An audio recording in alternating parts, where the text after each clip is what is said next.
Bonjour à tous, j'espère que vous allez bien. On se retrouve pour le brief du mardi 28 mai 2024. On se fera un point Bitcoin, Ether. Vous avez choisi en commentaire aujourd'hui d'analyser Matic. C'est ce qu'on va analyser. Je remets du coup en jeu Pendle contre Caps qui est revenu en commentaire. Donc n'hésitez pas à voter. Le commentaire qui reviendra le plus gagnera l'analyse pour demain. Avant de commencer, vraiment, n'hésitez pas à nous rejoindre sur le tournoi de BitGet, le KCGI. On a toutes nos chances de pouvoir gagner des prix. Il y a pas mal de lots à gagner. Déjà, il y a jusqu'à 5 millions de dollars à gagner. Pour nous rejoindre, c'est simple. Vous allez en commentaire épinglé. Vous regardez le premier lien, tous les liens utiles concernant mon contenu. Vous cliquez sur ce lien, ça va vous ramener sur cette page et vous cliquez sur KCGI, 5 millions de dollars à gagner juste ici. Ça va vous ouvrir cette page ici. Et là, vous allez pouvoir rejoindre. Donc moi, c'est écrit voir mon équipe, mais vous allez pouvoir rejoindre l'équipe. Et actuellement, on est déjà 99, on est bientôt une centaine, ça va assez vite et il y a jusqu'à 5 millions de dollars à gagner. Mais c'est pas tout, il y a des prix un peu exceptionnels juste ici. Parce qu'il n'y a pas que de l'USDT à gagner. Il y a carrément une Rolex, une Ferrari, il y a un ballon de foot dédicacé par Messi. Enfin, il y a des lots de fou. Donc, il y a vraiment moyen de gagner quelques lots. Bien sûr, je pense pas qu'on va gagner toute la compétition entière. Mais plus vous êtes nombreux, plus on a de chances de gagner. Sachant que j'ai une communauté quand même qui est assez grosse. On a vraiment toutes nos chances de pouvoir atteindre des niveaux assez hauts. Et ça serait aussi une façon pour moi de vous donner quelque chose en retour, bien évidemment, après toutes ces années. Je fais souvent des concours, etc. Mais là, ce serait vraiment le truc de fou que je pourrais vous offrir. Donc vraiment, n'hésitez pas, ça coûte rien, c'est gratuit. Et comme ça, vous pouvez rejoindre l'équipe. Donc le lien, il est juste ici, KCGI, 5 millions de dollars à gagner. En plus des 5 millions, il y a pas mal de lots. Donc voilà, si jamais on gagne des petits lots, ça serait pas mal. Et ça vous serait reversé directement. Alors du coup, le Bitcoin qui a fait un truc assez intéressant. Bon, ça prouve bien qu'on est bel et bien dans le range qu'on a vu ensemble. On n'est pas... Comment dirais-je, tout de suite reparti en tendance. On est juste venu récupérer tous les stops, donc ça on en avait parlé de cette zone de stop juste ici. Si je mets notre petit indicateur ici, on est venu chasser tous les plus hauts daily. Donc là, hop, 1 plus haut, 2 plus haut, 3 plus haut daily, bam, on est venu chasser tout ça et hop, on s'attaque au plus haut daily. Donc là, on est encore dans un marché qui chasse un maximum de gens avant de prendre la bonne direction. Pour moi, actuellement, le prix ne fait pas grand-chose. Il n'y a vraiment pas plus d'informations. Le daily est assez intéressant. Le prix est encore en train de travailler cet imbalance ici. Ouais, le prix est bien en train de la travailler. On n'a pas encore de clôture en dessous.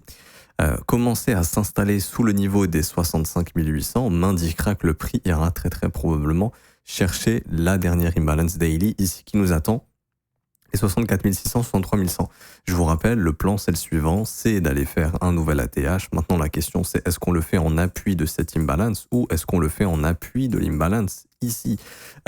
C'est juste ça la question, ok. Mais dans l'idée, depuis que le marché, je le rappelle, a fait la déviation au sud, l'objectif est d'aller faire maintenant la déviation au nord. C'est ça l'objectif théorique ici, d'aller chasser tous les stops qu'on a au-dessus de l'ATH, car toutes les liquidations des vendeurs y sont. Maintenant, d'un point de vue price action, ici, en 4 heures, on n'a pas vraiment plus de choses à ajouter pour ma part ici. Le prix est en train de errer simplement avec maintenant ce high des 70 700, ce low ici des 66 100 dollars. On avait parlé hier de ce petit morceau d'imbalance ici qui devait être comblé. C'est bon, ça a été fait. Donc, il faudra voir si cette zone arrive à être maintenue. J'en ai parlé plein de fois. Pour l'instant, cette zone est maintenue. On voit qu'on est revenu dedans. Si ça cède, à ce moment-là, le prix ira pousser sous les 65 773 dollars. C'est un objectif pour le marché. Donc vous vous souvenez, si on perd la zone, ici, là, la petite zone verte des 66 900, si vraiment on s'installe dessous, le marché ira pousser sous ces lots, ici, qui attendent d'être chassés. Et à ce moment-là, pour moi, ça me donnera le signal que le marché pourra aller chercher ici la zone là des 63 500 dollars, ça sera pour moi un objectif intéressant. En tout cas, si le Bitcoin revient dans cette zone, je trouve que c'est une zone d'achat extrêmement intéressante, que ce soit pour du spot, mais que ce soit également pour faire un swing haussier pour aller chercher plus haut. Voilà, pour moi, il n'y a pas plus de choses. Surveillez juste ici, tant que le prix reste entre ces deux bornes, c'est du range. Et quand on aura une résolution d'une de ces deux bornes, si c'est résolution baissière, on s'attendra probablement à venir chasser ces lots ici à 65 700 et ce lot ici à 64 500. Et du coup, la prochaine zone d'achat intéressante, elle sera ici entre 63 000 et 64 300 dollars. Si jamais on ne casse pas ce niveau ici et qu'on repart directement au sud, là, vous voyez ici qu'il y aura ce sommet des 72 000, ce sommet des 73 000 et bien sûr l'ATH qui sera notre objectif. Mais en tout cas, pour moi, le marché est attiré par cette borne ici. d'ATH pour chasser tous les vendeurs. Et également, si jamais ce lot ici pour chasser tous les creux. Maintenant, la question, c'est on va chercher quoi en premier? Si on vient ici en premier, c'est cool, hein, ça permet d'avoir un bon swing pour essayer de redistribuer son long dans cette zone. Maintenant, il faudra être patient et attendre de voir quelle zone va offrir le marché. Par exemple, s'affranchir de cette imbalance ici, ça serait aussi un signal qu'on a envie, je pense, d'aller récupérer tous les lots qui s'accumulent ici. Et donc, à ce moment-là, les lots qui s'accumulent également les stops qui s'accumulent sous les 64 500 $. ETH est un peu plus intéressant que Bitcoin, puisque hier, il a fait quelque chose dont on avait parlé. Juste ici, vous vous souvenez, le fameux range. Et donc, on s'attendait justement à ce que le prix vienne probablement récupérer le haut du range ici à 3956. Pourquoi? Parce qu'on n'est pas venu jusqu'ici pour rien et laisser les stops des vendeurs intacts. Non, fallait les déclencher. Ils ont été déclenchés. On a un reverse immédiat ici sur cette prise de stop. Maintenant, la question c'est, est-ce qu'on peut aller pousser la prochaine zone à 4100 $? Ça, c'est un objectif, ok. Maintenant, comme je le répète, je pense personnellement que tôt ou tard, le prix reviendra dans cette imbalance ici. Quand, j'en sais rien, mais je pense que pour préparer la prochaine phase haussière, va falloir y revenir. Maintenant, la question, c'est est-ce qu'on va nettoyer les 4100 avant et ensuite on y vient? Ou est-ce que c'est bon, notre top a été trouvé ici et on va se diriger dans cette zone et ensuite on ira taper les 4100 et plus? Personnellement, je reste bullish sur Ethereum à moyen long terme. Les ETF, c'est une très très bonne chose, même si le trading ne commence pas maintenant. Pour moi, le price action de ETH est assez clean. Est-ce qu'au cours de l'été, il y aura une phase de peur sous ces lots? C'est pas impossible, j'écarte pas un mouvement comme ça. Pour commencer la phase haussière, ça serait pas impossible. Le fait qu'on ait laissé tous ces lots intacts et qu'on vienne faire une petite frayeur dessous pour ensuite partir beaucoup plus haut, ça c'est un truc que Ethereum pourrait faire. Maintenant, est-ce qu'il va le faire? Je ne sais pas. Mais en tout cas, si on vient ici, c'est un très bon buy sur le spot et également là, dans l'imbalance que je vous ai montré en H4. Donc vers ces niveaux, pareil, tout ce qui revient ici, c'est très intéressant à l'achat. Pas plus de choses à dire sur ETH, donc surveillez bien les extrémités du range. Il y a des opportunités de trading, comme j'ai dit. Quelqu'un qui veut shorter va attendre la prise de stop et là, il a son signal. Quelqu'un qui veut long va attendre la prise de stop au sud et là, la réintégration pourrait être son signal de long. Donc là, il y a eu un signal de short qui peut être invalidé si le marché décide d'aller pousser jusqu'au 4100, mais c'est un risque à prendre. Et celui qui veut attendre de longue doit, à mon avis, attendre la déviation au sud, qu'on vienne chercher l'imbalance 100% ouverte sous les 3417, et là, ça sera une zone d'achat plutôt intéressante ici. Pas plus de choses à dire pour moi sur ETH. ETH BTC toujours assez fort, et je pense que le bottom s'est formé sur ETH BTC. J'en avais parlé la semaine dernière. À mon avis, le prix risque de revenir chercher ici cette zone de prix et je vous dirais même plus précisément cette zone ici. Je n'entrerai pas dans les détails, c'est un peu compliqué. C'est assez compliqué même, mais cette zone risque d'être retestée. En tout cas, si elle l'est, risque d'être maintenue. Donc, je vous donne vraiment la zone des 0,051, 0,049. Là, je pense que le prix va monter un peu comme ça, doucement mais sûrement. Et à un moment donné, il y aura probablement de la volatilité qui viendra ramener le prix dans cette zone. Et là, je pense que ce sera notre premier creux ascendant qui confirmera bel et bien qu'on est en train de renverser la dynamique sur Ethereum, sachant qu'en plus de ça, on a cassé notre dernier sommet descendant. Donc là, on a toutes nos chances d'avoir formé un bottom et également de trouver cette fois-ci un creux ascendant qui nous confirmera qu'on peut reprendre un flux haussier et qu'on retracera une partie de ce mouvement baissier. Jusqu'où, j'en sais rien, pour être honnête avec vous. Moi, je vois des zones évidentes, les 0,061, les 0,07, et ça, je pense qu'on va y venir dans un futur proche. Futur proche, peut-être au cours de l'été, peut-être après l'été, peut-être après l'approbation des ETF Ethereum, mais je pense que ETH a bottom contre Bitcoin et que échanger ces Ethers contre du BTC dans la zone que je viens de vous indiquer, enfin, échanger ces Bitcoins contre de l'Ethereum, pas tout, mais une partie, ça peut être intéressant, car je pense que Ether va rentrer dans une phase où il va surperformer le Bitcoin, très très probablement. Voilà, pas plus de choses à dire. Donc moi, je surveille cette zone. Comme j'ai toujours dit, je suis en full BTC pour l'instant, ça change pas.